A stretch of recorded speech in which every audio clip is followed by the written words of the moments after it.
Bienvenidos a Entrevista Ágora, un espacio de diálogo con la comunidad académica y los invitados que hacen presencia en nuestra institución, la Universidad Surcolombiana. En el día de hoy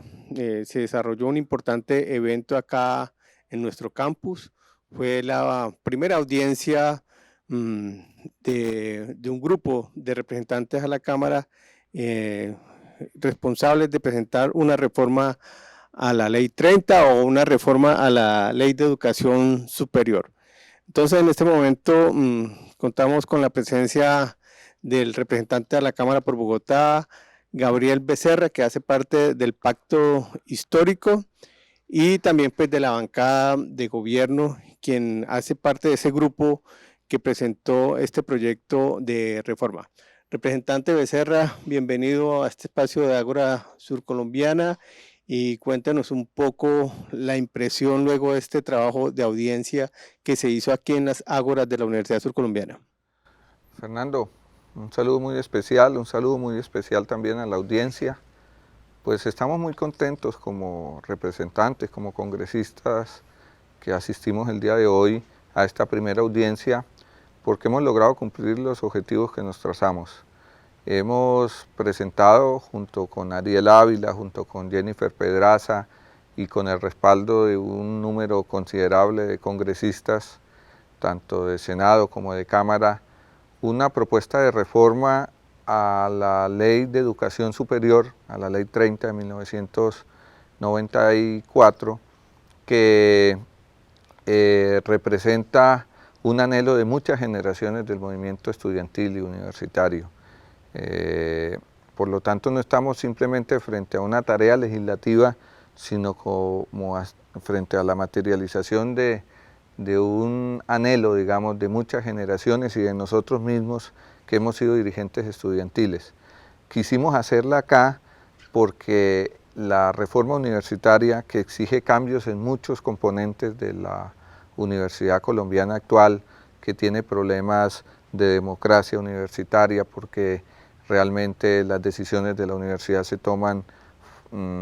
por factores externos de la universidad, algo que hemos denunciado siempre, que tiene problemas de calidad académica, que tiene problemas de infraestructura, que tiene problemas de bienestar. Teniendo en cuenta que todos esos elementos son necesarios en una reforma universitaria, hemos empezado fundamentalmente por lo que yo llamaría el corazón de la reforma, que es la reforma del artículo 86 y 87, que tiene que ver con la financiación. Y quisimos hacerla acá porque cuando estábamos discutiendo las audiencias llegó una delegación de la Universidad Surcolombiana y nos dijo que la universidad no tenía para terminar el semestre. Y nos parecía que esa situación, que también viven otras universidades, reflejaba muy bien la crisis que queríamos enfrentar. Y creo que acertamos, hemos venido acá, hemos podido socializar el proyecto, hemos podido recoger opiniones del Ministerio de Educación, del sistema de universidades estatales, porque nos acompañó un rector, de los profesores universitarios, del movimiento estudiantil en sus diversas expresiones, y hemos también podido conocer en directo, con intervenciones, pero también porque caminamos el campus, la situación de su universidad. El compromiso nuestro es contribuir no solamente a que esta universidad pueda tener las garantías económicas, sino que pueda transitar hacia un proceso de reforma que garantice el derecho a la educación superior, que sería vital en este momento de cambio, reivindicando la idea de que el conocimiento es un pilar para poder transformar nuestro modelo económico, para poder construir democracia, para poder realmente lograr que esta esperanza que se ha abierto con un nuevo gobierno pues se pueda materializar en hechos concretos, en que los hijos de los trabajadores, de las madres cabezas de hogar, de quienes no pueden ir a la universidad o nunca fueron a la universidad, hoy lo puedan hacer, y creo que ese sería un gran aporte para el avance de nuestra sociedad, de la justicia social de nuestra sociedad y de la democracia en general. Por primera vez en la composición de este Congreso hay mucha presencia de académicos, como debe ser el escenario, el lugar de la academia en las decisiones legislativas de este país. Entonces, puedo decirle también profesor, ¿no? Sí, realmente Debí renunciar a mi cátedra de profesor, pero laboralmente mi vida en los últimos 8 o 10 años estaba vinculada a la cátedra universitaria. Bueno, esta mañana en la audiencia pues se hablaba mucho de cifras, ¿no? Cerca de 18.3 billones, digamos, es el déficit que podría estar teniendo el sistema de universidades públicas del país, que le servirían para resolver una serie de problemas heredados, acumulados, y que en ese sentido pues se lograría sortear en los años venideros pues como esa crisis. Pero algo que, que me pregunto es, frente a también a una exposición, ¿no? Ya creo que fue usted o el representante, no, fue usted el que decía que aquí se va a apostar por una universidad científica que pueda posibilitar formar esos profesionales que definan como el futuro del país desde el campo de la ciencia. Ese modelo de universidad que hoy por hoy simplemente se dedica a formar profesionales, pero no a pensarse este país en los aspectos de producción, de ciencia, pues puede demandar más recursos. ¿Han pensado futuro como el estimativo de los recursos que se necesitarían para poderse pensar esa universidad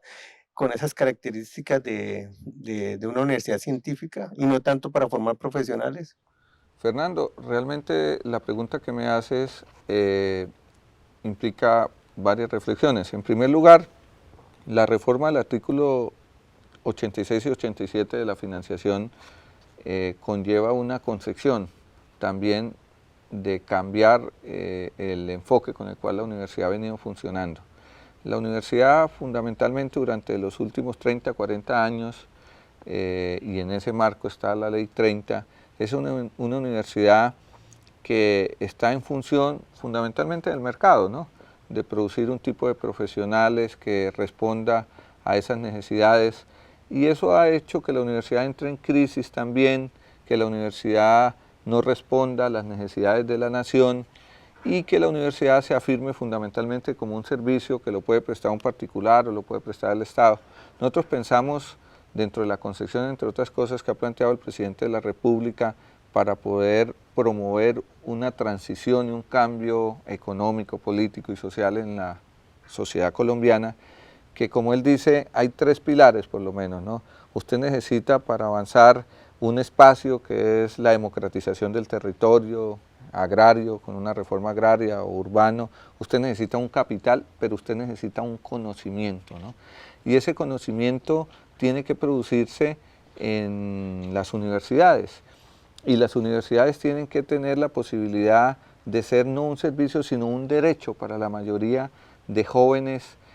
que no cuentan con los recursos necesarios. Por lo tanto, habría que quebrar el enfoque de la idea de universidad que financia la demanda, que endeuda a los muchachos con diversos créditos que después tendrá que responder cuando termine su universidad, o a través de estos programas de Ser Pilo Paga, por ejemplo, que han terminado beneficiando sobre todo a la oferta privada de las universidades y no han permitido ampliar la cobertura a pesar de que manejan buenos recursos, hacia una financiación a la oferta, a las instituciones, poder fortalecer la presencia universitaria en todos los territorios, si es necesario no solamente ampliar las universidades, sino crear nuevas universidades. Yo creo que nosotros necesitamos apalancarnos mucho más en el conocimiento científico en todas las áreas, no solamente en el área de la salud, en las áreas agropecuarias, en las áreas de las ciencias naturales, de las ciencias sociales, en general de todas las áreas del conocimiento, para ser un factor, una palanca, un pilar de una transformación de sociedad. Y esa es la prioridad que el gobierno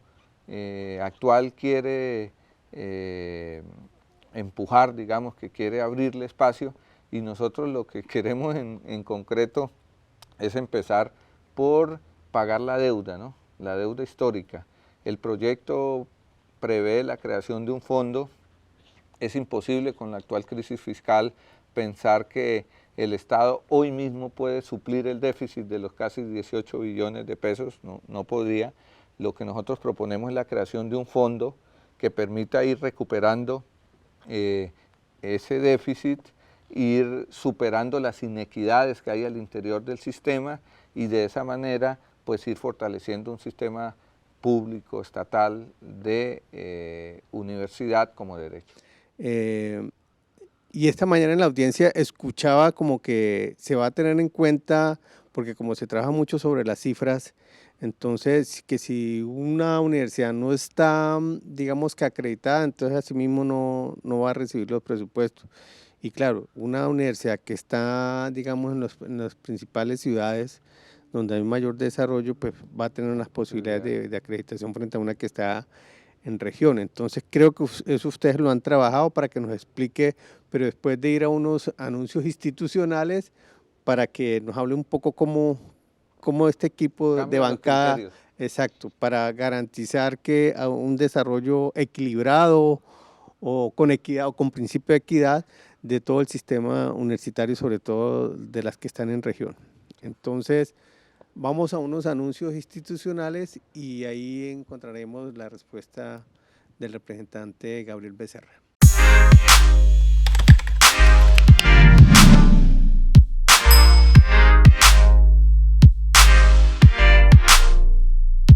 Retornamos en este diálogo con el representante de la Cámara, Gabriel Becerra, en este espacio de entrevista Ágora, y habíamos dejado planteada una pregunta al representante sobre, para romper esa inequidad que se da en el sistema de las universidades públicas del país, que se rige sobre los principios de rendimiento de la cifra de los procesos de acreditación. Anunciaron esta mañana en la audiencia que habían trabajado para evitar como que se presentara esa inequidad. ¿Cómo lo trabajaron ahí? Sí, en este caso Jennifer lo resaltaba mucho. No se trata de que los recursos precisamente vayan a beneficiar a las universidades que por diversos factores están ya acreditadas, sino que habría un criterio que por el contrario daría más favorabilidad a las universidades que no han sido acreditadas porque no tienen las condiciones de infraestructura, porque no cuentan con la planta docente que se exige para un proceso de acreditación, porque sus niveles de investigación son muy bajos y en consecuencia, más que castigar a esas universidades, lo que haríamos nosotros con la reforma del artículo 86 mediante unas modificaciones a la fórmula mediante la cual se distribuyen los recursos que la nación le entrega a las universidades, que desde el inicio están ligados fundamentalmente al IPC. Lo que acá se dice es que se utilice otro indicador, que es un indicador fundamentalmente que tiene que ver con los costos de la canasta de la educación superior que varían, ¿no? Una cosa, como tú muy bien dices, es la financiación en un territorio, en otros casos la financiación es distinta. Mirar cómo esas particularidades hace parte del replanteamiento que se necesita para poder asignar recursos con criterio de equidad. Entonces lo que se va a hacer es cambiar un poco los criterios con los cuales se liquidan los aportes a las universidades, que ya con el tiempo, más de 30 años, han mostrado que mientras se sigue liquidando con la misma fórmula los aportes a las universidades han crecido en número de estudiantes, por ejemplo, han crecido también en ciertas infraestructuras y lógicamente el ritmo de los aportes del Estado está muy rezagado, sobre todo para algunas universidades de provincia. Entonces las universidades de provincia con razón reclaman de que se tenga en cuenta no solamente el aumento de los recursos, sino que la distribución de esos recursos se debe hacer de manera más equitativa. La fórmula tendría en cuenta temas de bienestar, tendría en cuenta el tema de la planta docente y el pago que se hace a través de lo que por el momento la ley tiene establecido para el pago de maestros, y tendría en cuenta otros factores que fundamentalmente pretenden introducir equidad en la distribución de los recursos. Va a aprovechar para traer un recuerdo de un encuentro que se hizo, el primer encuentro de profesores ocasionales, que al final en las conclusiones dijeron, a alguien se le ocurrió decir, ¿y cuándo vamos a hacer el segundo encuentro? Y la reacción, no, ojalá que no tengamos que hacer más encuentros de docentes ocasionales, sino que podamos resolver esta situación y tener la posibilidad de que se descongelen las plazas, las nóminas y poder entrar a la planta, que poco a poco se ha venido desmejorando, porque hubo una época de vinculación con los docentes ocasionales que duraban periodos de 10, 11 meses hasta el año, y ahora son 2, 3 contratos. No es... ¿Eso está contemplado dentro de la reforma que cambia la situación de los profesores ocasionales? Pues en la medida en que la universidad pueda tener acceso a mejores recursos, las universidades van a poder ampliar su nómina y empezar a variar ese porcentaje que hay hoy. Hoy, si no estoy mal, el promedio nacional es 70% de profesores ocasionales o de cátedra y 30% de planta. El rector de la pedagógica me decía en la audiencia, en el caso nuestro es peor, Gabriel, en el caso nuestro de la Universidad Pedagógica Nacional, 80% son ocasionales o de cátedra y 20% son de planta. Eso de por sí expresa la valoración, el interés de nuestra clase dirigente frente a un tema tan importante como la educación y en particular la educación en la universidad. Como te decía, yo he ejercido la docencia universitaria y es muy frustrante, ¿no?, para un profesional que ha hecho un esfuerzo de formarse no solamente en su pregrado, ha hecho investigación, tiene una maestría, está haciendo su doctorado, y no contar con las condiciones laborales dignas y vivir dentro de un taxi en Bogotá para dictar una horita allí, otra horita allá, y darse cuenta que él vive en esas condiciones mientras el país padece un fenómeno de corrupción que se roba 50 billones de pesos al año, que como hemos descubierto,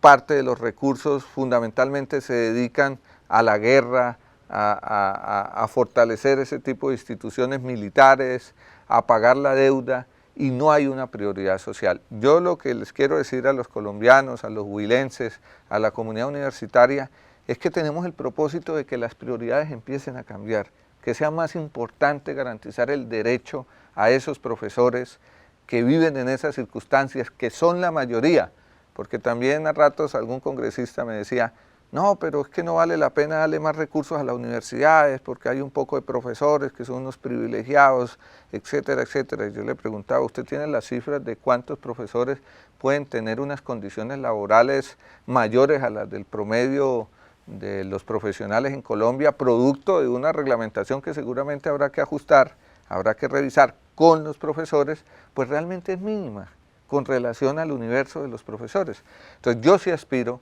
que ser profesor universitario en Colombia sea algo digno y que existan las condiciones, la motivación para que esos jóvenes profesionales que terminan sus maestrías, sus doctorados, que les emociona la tarea de enseñar, puedan tener las condiciones dignas. Y eso se garantiza si mejoramos las condiciones financieras de las universidades. Uno puede sentir que hay mucho anhelo, casi que rayando a la ansiedad de que estas transformaciones se den pronto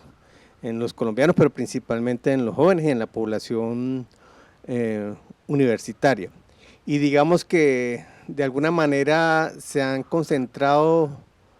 o se ha depositado toda la fe en este Congreso, pues que afortunadamente pues cuenta con una mayoría, con la bancada de un gobierno progresista. Pero ustedes han sido muy claros que si bien está esa mayoría y hay todo el propósito y la intención de adelantar esta reforma, que no es suficiente el trabajo que ustedes vayan a hacer, sino que se requiere de una movilización social, histórica. ¿Cómo es este llamado? Bueno, muy importante tu pregunta porque nos permite aclarar ese tema de las mayorías.